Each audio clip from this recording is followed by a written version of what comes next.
my journey was way more organic. I didn't have Instagram and Twitter and anything like that. And also, what I did to make it didn't have anything to do with social media anyway.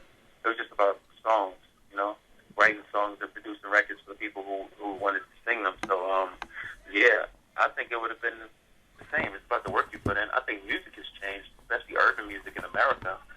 I don't know how it's affected you guys out there in the UK, but in America, there's a lot of bullshit on the radio. There's a lot of turn-up. There's a lot of, trap. I don't want to say trap. Because I appreciate trap. I think trap is a little bit more artistic.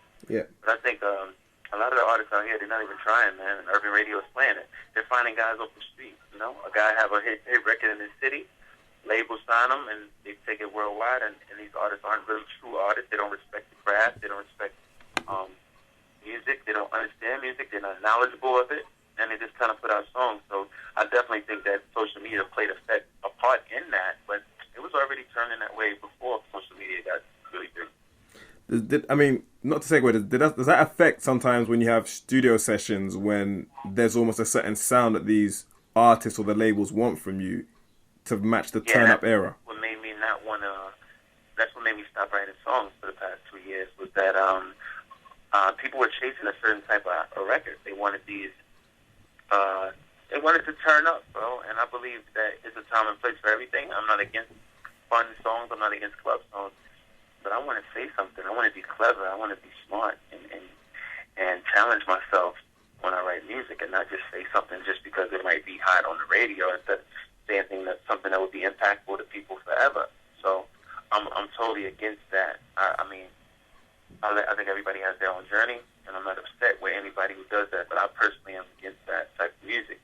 Especially, let me tell you what upsets me really a lot, Amaru, is the fact that black artists would not service I'm talking about the superstars. I'm not talking about the new acts. I'm talking about the superstar caliber artists. Right. They will service incredible songs to rhythm and top 40. And then they'll say, all right, cool, for urban, I'm going to service this crunk record, this turn-up song, this ghetto record. Right. And that bothers me so much because it's like, it's two things. One is like, is that what you think of your own people? Right, true. Or do you think, man, as much as I would love for them to get it, I know they won't get it, or I know they won't play it, I know they don't accept that record. And either way, I'm upset about it because I think I don't want to blame the artist. I don't want to blame, the record company. I'm like, wow, the consumer has become that fickle. Right. That a great song, will have to go service at other formats, and then you give us just the leftovers, or like the simple records that you think will work in a club. It's terrible. Does that? Because I look at it like some artists aren't leaders. I look at you and I've listened to you, and you're a leader. You say you're not comfortable where you are. You're looking at building generational wealth and legacy. It seems that you view it differently to maybe those artists who, like you're saying, the way that they see their people is not maybe in the most positive light. Do you notice that yourself, that the way that you see the world as well as music is different to maybe some of your peers? Absolutely. I definitely do. I noticed that, and I've noticed that since I was a child. Certain things I just won't accept for myself and won't accept for people around me is because I know how great we can be. I know the sky is not the limit. It's past the sky. And I've always thought that way, especially when it comes to music. See, this is the thing.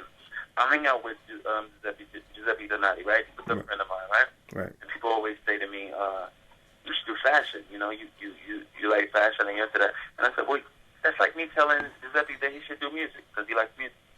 Right. And I think that approach has been taken with music, and without no other Germans taken away. I think maybe fashion now with all these fake designers who just make T-shirts with their logos on it. They do that a lot. I don't know if they do that in the UK, but basically a bunch of guys who run around and say they design clothes and they whatever. But my whole thing is, I don't believe anybody should do anything that they don't respect. Anything. I think that if you don't love something and you don't understand the value that you could bring to it, or respect the value that the pioneers brought to it, you shouldn't do it. And that's why I get so upset with music, because these guys are just like, all right, cool, I'm just going to make this little hook.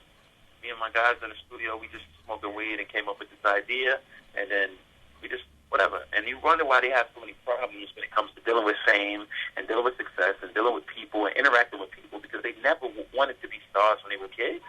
Right. Never dreamed of this. This wasn't something they were born wanting to do. This was like, oh, cool. I was smoking one day. We made this song. We want to rap because we want to get money. We was on the block, so we decided we wanted to get money and we wanted to do this. But no, bro, you don't even respect it. And I'll give you this last example. I pull up in the light. At the light, I'm in a Rolls Royce. Right. And a guy says, "What do you do, man? You got a Rolls Royce. What do you do?" I said, "I write songs." He says, "Oh, wow, I need to write songs." And I'm like, "Damn, that's what you think of my job." Wow. That's what you think of me. Wow. You got that writing songs? I need to write songs then. But if I say I perform open heart surgery on a cows, you'd be like, oh, okay. Wow, that's cool. Good to meet you.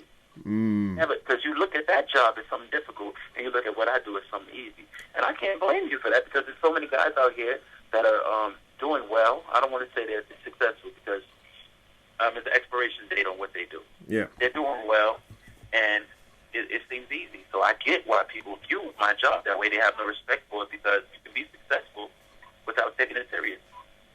Well, I mean, again, one thing I want to say about the album, I want you to break down the track, if you can, for the kids, because I thought that's quite introspective. So break down for the kids, and also maybe some of the studio session of creating that song. Oh man, honestly, man, I heard the music. Jim Johnson and Fanatic and Zach did the track to that, and I remember hearing the music, and I didn't even talk about it, man. I just went straight in the booth, and it came straight to me, like just like that. Wow. It was what I was. See, this album takes place in a particular point in my life, 3 months part in my life, when I was broken up with my girl, and it was like the most incredibly devastating part of my life I can remember as a man, you know. Yeah. And you look back on it, and you never think that you could be as affected by love as I was at that particular time. So when I started getting into the zone, everything I was writing was taking me back to that particular place, and I remember thinking that way. But I also wrote for the kids from the perspective of her. The first verse is really her speaking. Wow. Second verse, the rap is me answering her. But first verse, when she's explaining, like, you know, they told me to say for the kids, so I did. America told me what I should feel. So many women in America believe that they have to be married, they have to be in a relationship. If they have children with a man, they got to be with him. And I didn't think at the time that she was really happy. I think, you know, I had cheated on her so many times and hurt her so many times. I thought that the only reason she was with me is because, well, we got a kid together, and I don't want to ruin his life. And I was thinking that that's why you're here. You shouldn't be here for that reason. Because what you going to do when they grow up? Yeah. I mean, you tell me you're going to wait for 18 years and be miserable for 18 years of your whole, you'll miss your whole life, and then decide when the kids are grown up and, okay, cool, now I want to start over, you know? Yeah. And I think so many people do that around the world, not just here. Around the world, people are in relationships and out of love. No, it's true. And I think and I'll tell you this much about the album, and I know that you probably alluded this in other interviews. It really is it's things that men don't really speak about, or don't address. And it's somewhat therapeutic. And Days Go By, I mean, that's one of the realest songs I've heard, period. Like, yeah, explain Days Go By, because I got my feelings on it, but I just think it's a phenomenal song, and it's so honest. You know the saying, time heals all wounds? Yeah. Anybody who's broken up with somebody they know they're supposed to be with, they'll know that that's not true. Exactly. It makes it even more incredibly, it hurts you way more. And like when the lyrics says, the days go by and the nights get longer, I thought the craving stopped, but I still want you. Because when it's real, it never goes away. It only grows much stronger as the days go by. And I believe that that rang true with me. And I think that in my situation, even the last line of the rap verse, when I say like the boy that cried wolf, he's supposed to win, it's when he loses. I really was on the straight and narrow. I really wasn't even doing anything wrong when I broke up with my girl at that time. I was the good guy. And I was paying for all the things that I did in the past, I think. Wow. So, like, she really was accusing me of things that I really seriously wasn't doing it at that particular time. I had done way worse than she didn't even know about. But things she thought I did, I didn't do. And I think that was to, like, you reap what you sow. Whatever you planted, even if you forgot about it, it'll grow. So I think I reaped so much of the things I sowed in the past, and I think it hurt that much more thinking about that this was my fault. But what hurt even more was that I was good this time. It's like the guy who catches the federal charge after he's been clean and for 15 years. It's like Carlito's Way as well.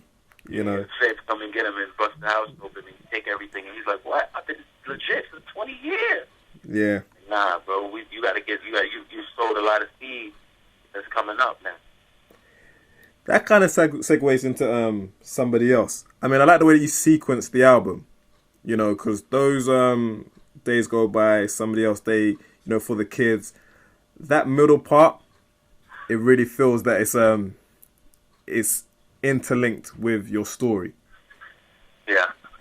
Somebody else, is that the paranoia of, you know? Nah, that's where I was. It was like that was the end of the story. That's like you lost the girl for real. You know, you lost her when she got somebody else. Right. And in my mind, I thought she had moved on, and that was the worst place to be. Because it was like, now you know it's real. Because I don't want it now, but another guy is hitting her. Yeah. You know what I mean? I really know it's over now. I don't even want it back, and that's how I felt. That's like male pride, though, right? Yeah, exactly. So I was just like, it's over now. Now I really just got to deal with the hurt that she's for real gone. So I wanted the album was just explaining how fame played a part in her leaving, and how I changed, or I thought. See, when I was a kid, bro, I hung around drug dealers, bro, and they taught me. When I was 10 years old, a drug dealer told me a man can have as many women as he can afford. Yeah.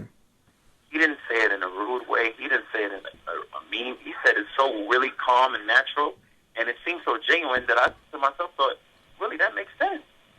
He treats his women incredible. He treats women incredible. He's nice. He's polite. And he takes care of her. And he may have another woman, and he treats her incredible too. There's nothing wrong with that. The love is real. So when I started getting money, I was kind of subconsciously acting out that thing that I heard when I was 10 years old. When you were an impressionable person at that time. At that time, exactly. Yeah. And no matter how headstrong you are as a person now, that was planted in you. Right. And the way he said it, I still remember that plain as day, the way he said it was so genuine. You know? It wasn't like anything I could grow up later and realize, oh, man, that sounded crazy. He shouldn't have. That's, you know, it was because people told me many things as a kid that seemed fishy. The way he said it was so genuine. And I was like, oh, that's real. That makes sense. It makes perfect sense, actually. So, you know. And there also, I mean, from what you're saying, there also was an example where you could see it. Yes, exactly. Right. Run For Me. Classic Motown vibe. You took it there. You took it there. Jack Splash. Incredible production by Jack Splash. Everybody asks me why Run For Me is so short, and I tell them that's all I wanted to say. Right. It wasn't meant to be an interlude. It meant to be a full song. It was that short because that's all I had to say. Because as much as I was into this new girl that I had to think to myself, it's getting serious, and I know that if my ex calls me back and says she wants to be back with me, I'm going to drop everything for her. So I think that when I started catching feelings, I started telling the girl, you know what, you need to get out of here. You need to run from me. This ain't going to work. Wow. I think a lot of men aren't honest enough to say that. You know, I'm not going to play with you. I know. Now, if you're just a chick I'm hitting and you know what it is, then it's different. We having fun together. But when feelings start being caught and we start really getting emotional and we start really being attached to each other, I'm like, no, you got to get out of here, because if she called me, whether it's a month, a year, 2 years, she called me, I'm going to go be with my family. Yeah. Is that whole thing of not wanting to ever deal with a woman scorned? Not wanting to ever what? You know, a scorned woman, like they say in the Bible, a scorned woman is the one you best avoid. Oh, yeah, absolutely. It's like, I'd rather you do, I know that it's going to hurt you way more later than it would now. I don't want you to, I'd rather you be mad at me now than hate me later. Right. Now, with this album, like, I know that this is an album that you're going to be continually working and promoting, you know, you said for like a year. It's not just going to come and go. When you create this type of body of work, is the expectation just to reach people like one by one, you know, country to country? I mean, how do you map it out? Because you're a visionary, so I know you see things in a certain way, but then also you also would want it to be organic. So how do you look at how you want what this? I've been doing, I've been doing these like Q&A sessions in the States, going from different cities, playing the album and really having real conversations about these things. And I believe that the word of mouth is going to really spread. Word of mouth is the greatest promotion ever. Right. No promotion better than that, because there's nothing like a coworker telling another coworker, and one group telling another group. And I know, I mean, a lot of artists don't want to help and they don't want to push, but it's going to be somebody who hears this album who has really a strong influence, and they're going to speak up. And whether it's an Instagram, whether it's a tweet, whether it's an interview, somebody's going to speak up and say, I don't know what y'all going through, but y'all got to hear this album. This is incredible. And sometimes that's all it takes. Does that make it almost, I won't say it's a threat, but, you know, I think this album is definitely a reference point to many men. I'm not saying it's an album, women can listen to the album too, but a lot of the things that men go through, they can find the answers here, or they can find... It's a way of hearing it from a man. Yep. You know what I mean? When people see me, bro, they see a man. Yep. You know what I mean? They see like he's one of us. He's a man. You know what I mean? I'm not running around with silk shirts on and my shirt off and rolling my chest and doing all that shit.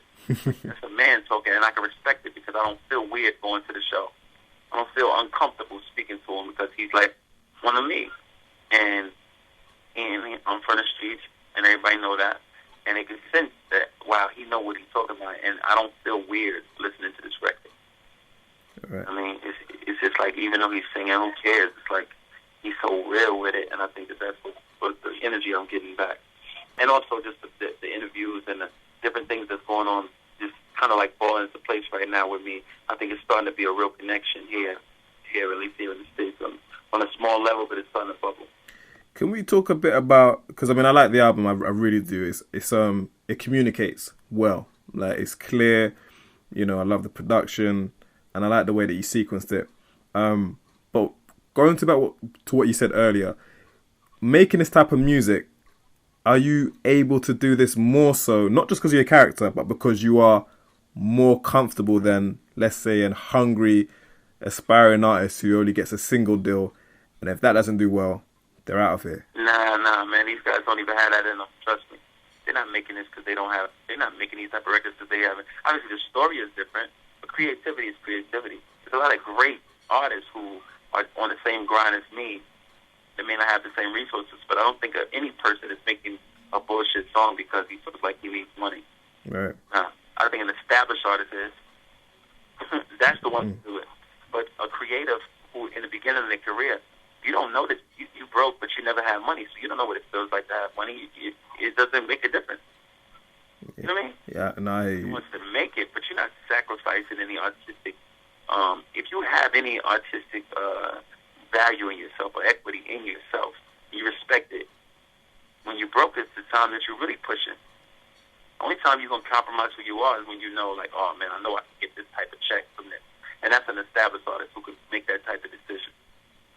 All right, you've been in the game for... Compromise who I am. I don't care. I don't think being successful already made that difference because I spent a lot of my own money to get here, but it's the work or just to get the little bit of notoriety that I'm getting. I mean, you're investing in yourself, which is always the key thing that I've seen with what you're doing as of late. You believe in what you've got and you're willing to put your buck behind it. When did music actually become, or songwriting, when did it really become a livelihood? Like, when was that, as they say, that first big check when you thought, okay... Yeah, when I first wrote Throwback for Usher on the Confessions album, I was still rapping. I was still an artist. It was just like a thing that I did, and I didn't know it was going to pay off so much. And then when the label thing fell through in 2005, I just kept writing. And I think I had a hit like 2006 to 2007 with Love Like This, and that's how Betting Phil. I just kept working. Was there any moments, you know, you are insightful and headstrong, but was there any moments when you kind of lost yourself with the glitz and the glamour because it was all new to you? No. I always knew I was going to be who I was. I know it. And honestly, I know where I'm going. Never was a time where I started acting crazy. I never stopped working. And that's why I was able to do what I was able to do. But as long as I was able to do it consistently and stop on my own terms and work on my own record, it's because I didn't get caught up in that. I mean, I did party a lot, I did buy nice things, but it didn't become me. I went to the studio. I would be in the studio more than I was, on a jet ski. I see guys vacationing so much off one record. And I remember having 10, 15 hits, and we still wasn't even vacation. Wow. So it didn't shock me also. And then I came in the game under Usher at its highest point in his career. So anything that I had done hadn't added up to that yet anyway, and it still hasn't.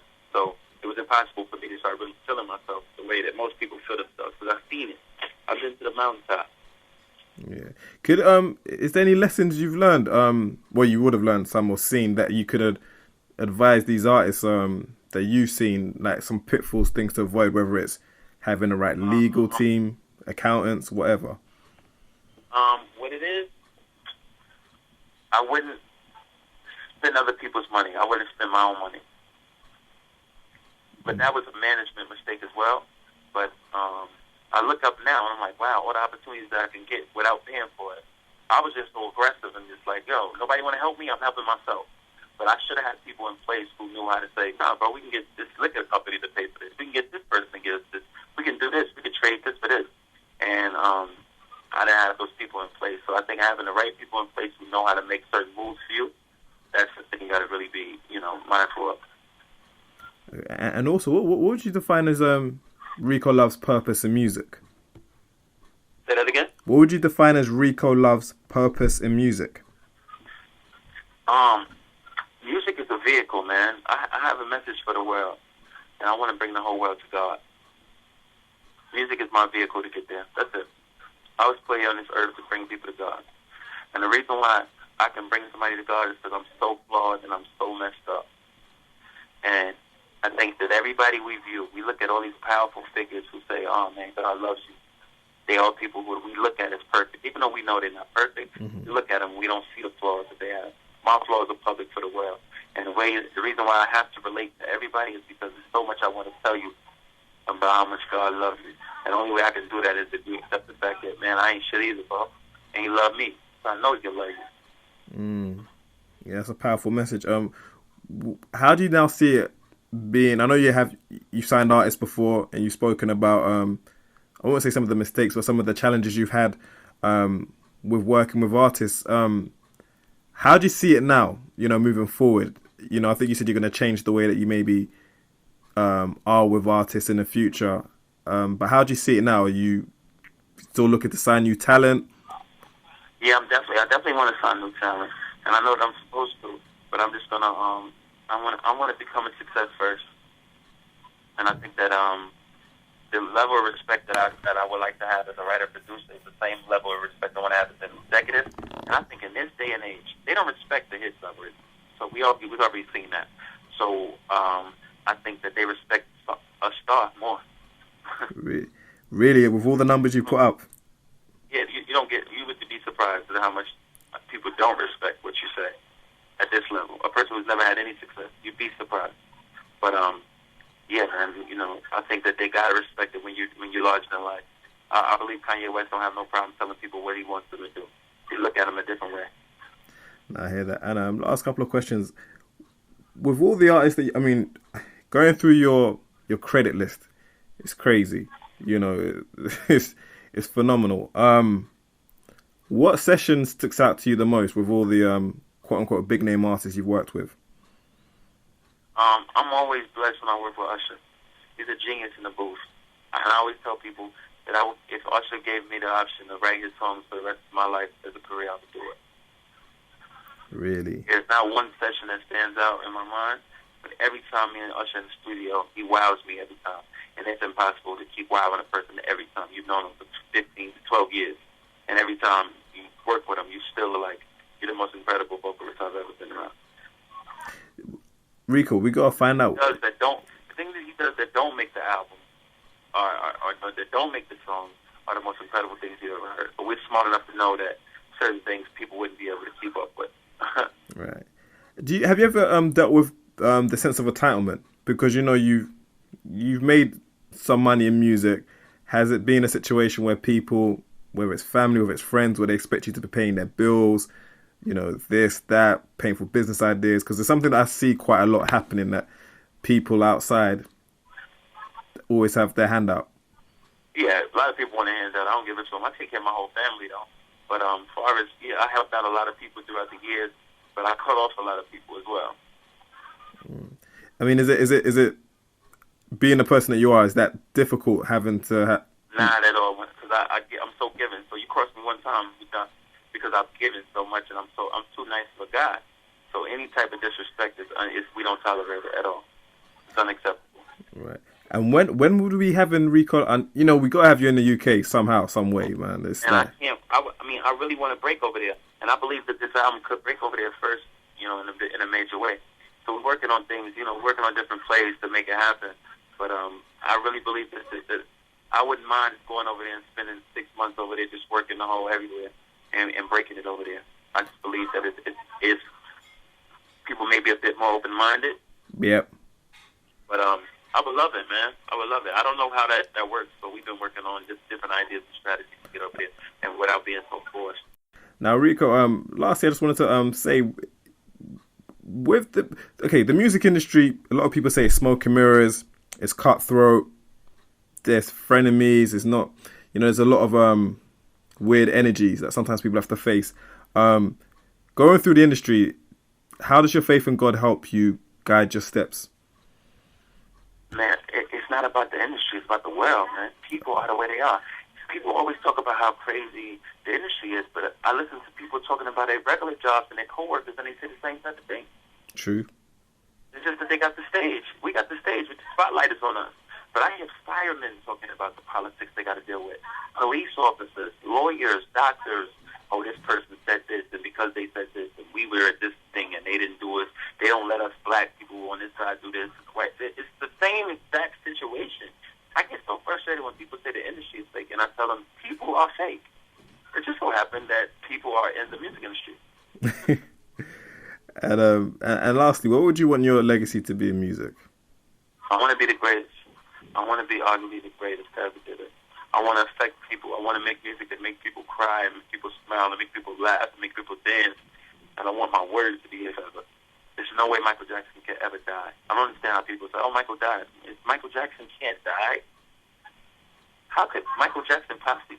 We didn't see Michael Jackson walking down the street. We never saw Michael Jackson at a club, at a party, anyway. Who could say they saw? How many people could say they saw Michael on any given day? So he's still here because his music is still here.